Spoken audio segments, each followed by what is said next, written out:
9-17 მეოცე მაგალითი. ვიხილავთ განტოლებაზე.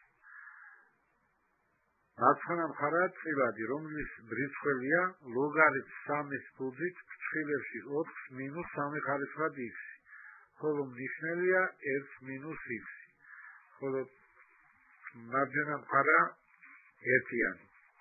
განტოლების განსაზღვრის არე განისაზღვრება უტოლობათა სისტემით.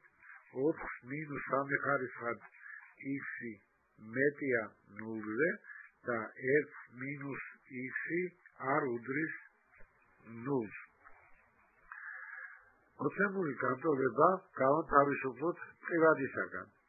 მივიღებთ ლოგარითმ 3-ის ფუძით ფრჩხილებში 4-s - 3 ხარისხად x უდრის 1 - x. მარჯვენა მხარეში მდგომი გამოსახულება 1 - x. წარმოვადგინოთ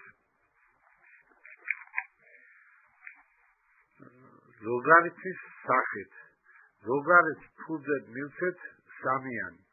ესე იგი 1 - x-ის ნაცვლად დავწეროთ ლოგარითმ 3-ის ფუძით 3 ხარისხად 1 - x. ამის შემდეგ ტოლობის ორივე მხარიდან მოვხსნათ 3-ის ფუძიანი ლოგარითმი. მივიღებთ 4-s - 3 ხარისხად x უდრის 3 ხარისხად 1 - x.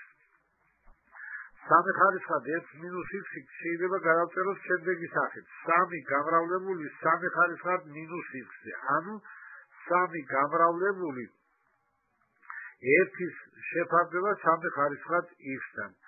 ამრიგად მოცემული განტოლება მიიღებს სახეს 4-s - 3 ხარისხად x უდრის 3-ის შეფარდება 3 ხარისხად x-დან. შემოვიღოთ აღნიშვნა 3 ხარისხად x უდრის y-ს. მაშინ განტოლება მიიღებს სახეს 4-s - y უდრის 3-ის ფარდობას y-დან. ამ განტოლების ამოხსნით მიიღება y უდრის 1 ან y უდრის 3-ს. დავუბრუნდეთ აღნიშვნას 3 ხარისხად x უდრის y-ს. თუ აქ y-ის ნაცვლად ჩავსვამთ ერთიანს, მივიღებთ 3 ხარისხად x უდრის 1-ს და ამ განტოლების ამონახსნია x უდრის 0-ს. თუ y-ის ნაცვლად ჩავსვამთ 3-იანს, მივიღებთ 3 ხარისხად x უდრის 3-ს და ამ განტოლების ამონახსნია x უდრის 1-ს.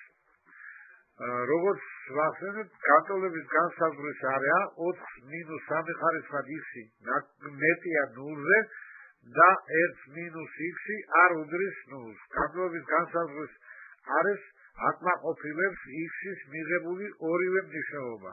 ამიტომ ამონახსენია პასუხია, ესე იგი x უდრის 0-ს და x უდრის 1-ს.